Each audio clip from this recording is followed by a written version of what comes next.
My mom changed jobs a couple years back, and she had a heart defect at the time. She actually has gotten a new heart since. And when she switched her job, she was offered health insurance through her new employer, and obviously took the health insurance knowing she had a heart problem. She was under the impression, as she read her plan, like you're covered for this stuff, this, this, and this.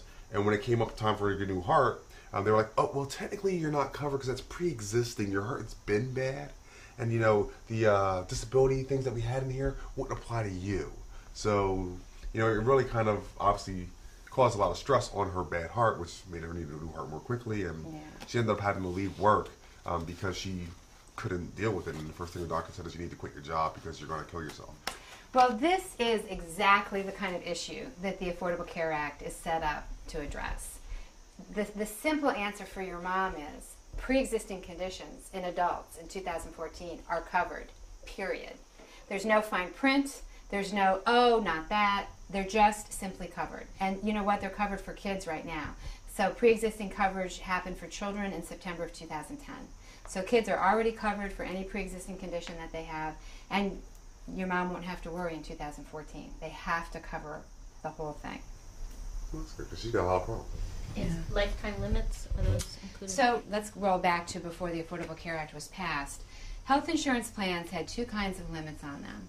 There were annual limits, which was how much care they would cover in a year, and then there were lifetime caps, which is how much care they would pay for in your lifetime. So lifetime caps went away in September of 2010. Huge impact on people with complicated cancers or cancers that kind of go in and out of remission over time. Children born with hemophilia, which is a blood clotting disease, very expensive. They frequently would reach their lifetime limits before they were 8 or 9 years old. So those caps are gone. And then in January of 2014, the annual caps will go away. So again, people with cancer, huge issue. Some of our newer cancer drugs are so expensive that people are hitting their annual caps in the middle of treatment. And they have to figure out, am I going to have to just delay my treatment until my next calendar year, or can I cobble together the money to pay these premiums? So those annual caps are going to go away in January of 2014. I'm currently with my dad's insurance plan under the Insurance Till You're 26 provision, which I love, of course. And I want you to know that you and 3.1 million other young adults who are uninsured are insured now because young adults can stay on their parents' plans until they turn 26. That's just been huge. Yeah, it's great. But can you speak a little bit towards what students or other people that don't have jobs would face when they turn 26? Yeah. So just so everyone's clear, young adults can now stay on their parents' plans until they turn 26. They do not have to be students. It used to be that as long as you were a student, you could stay on your parents' plan, and the upper age limit varied from state to state. But now, even if you're not a student, you can stay on your parents' plan until 26. You can even be married. Your spouse or partner can't go onto your parents' plan, but you can go.